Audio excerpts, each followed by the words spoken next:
Hello, let's look at the first practice question of Chapter 9. So Chapter 9, the major topic is hypothesis test. So let's look at this question together. The average starting salary of students who have graduated from college or business in 2009 was $48,400. A sample of 100 graduates of 2010 showed that an average starting salary of $50,000. Assume that the standard deviation of the population is known to be $8,000. We want to determine whether or not there has been a significant increase in the starting salary.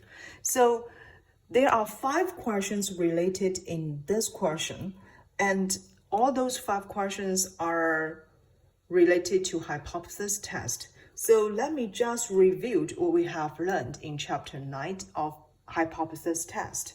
So for hypothesis test, it can be used to determine whether a statement about the value of a population parameters should or should not be rejected. We could have the population mean, we could have the population proportions. Those we can treat it as population parameters.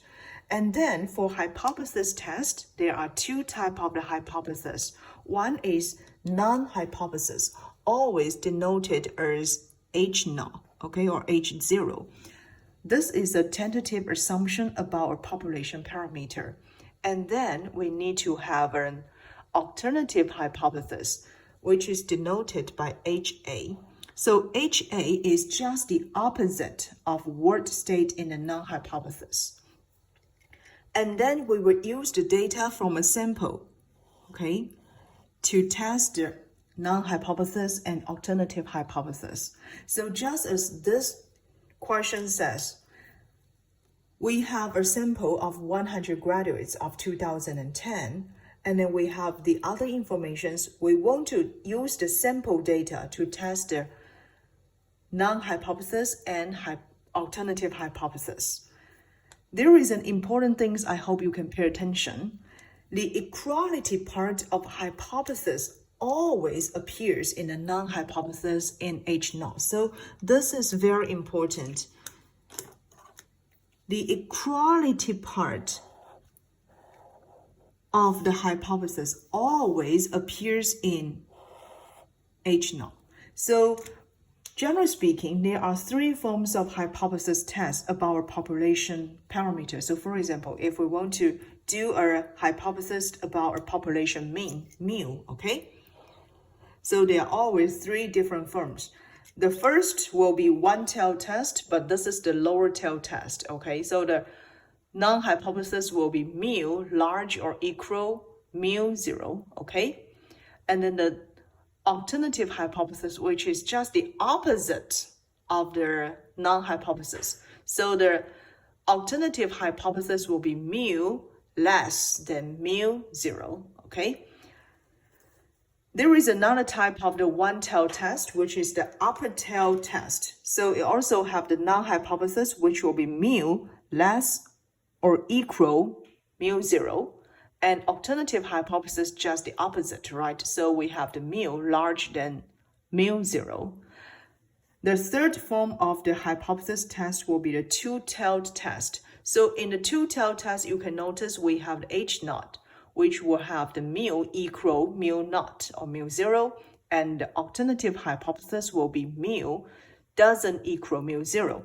So why I said this point is important. You can notice from the 3 different forms, the equality part of hypothesis always appears in the non-hypothesis H0. So for this part, we have the equality appears in H0, right?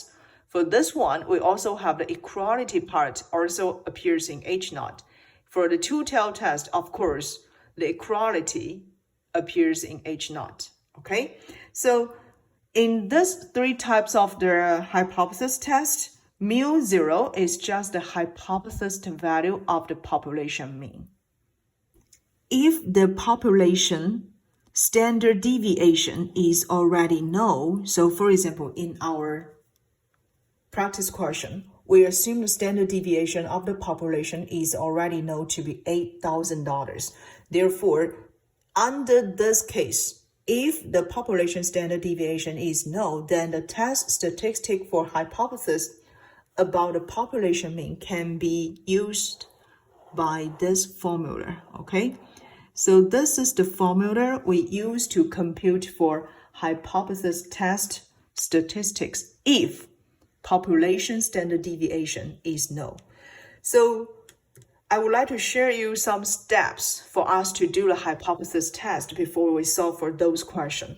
So let's see, there are usually 5 steps to do the hypothesis test for one-tailed test if standard deviation of the population is already known. So the first step is to develop non-hypothesis and alternative hypothesis. So here I emphasize those steps are for hypothesis test for one-tailed test. Okay, so those is for one-tailed test if population standard deviation is known. There are 5 steps. First, developed non-hypothesis and alternative hypothesis.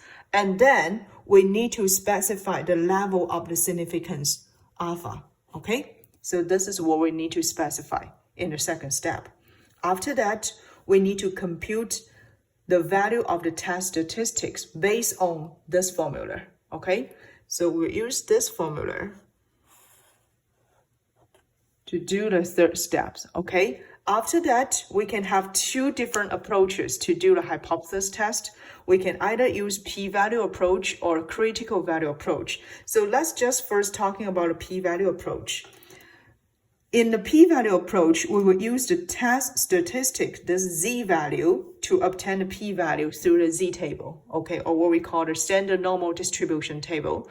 Then this is our rejection rule, okay? We will reject H0 if p-value less or equal alpha, okay? So this is the rejection rule based on the p-value approach. We can also use the critical value approach, okay? So the critical value approach, the first 3 steps are the same as p-value approach. However, in the critical value approach, we need to use the level of significance alpha first to determine the critical value through z-table. And then the rejection rule for the critical value approach will be a little bit different because it depends on either it is a lower tail test or upper tail test. If it is a lower tail test, then the rejection rule will be, we will reject the non-hypothesis if z less or equal negative z alpha, okay? If it's an upper tail test, then the rejection rule will be, reject the non-hypothesis if z larger or equal z alpha. Okay, so those are the 5 steps to do the hypothesis test for one-tailed test if population standard deviation is already known.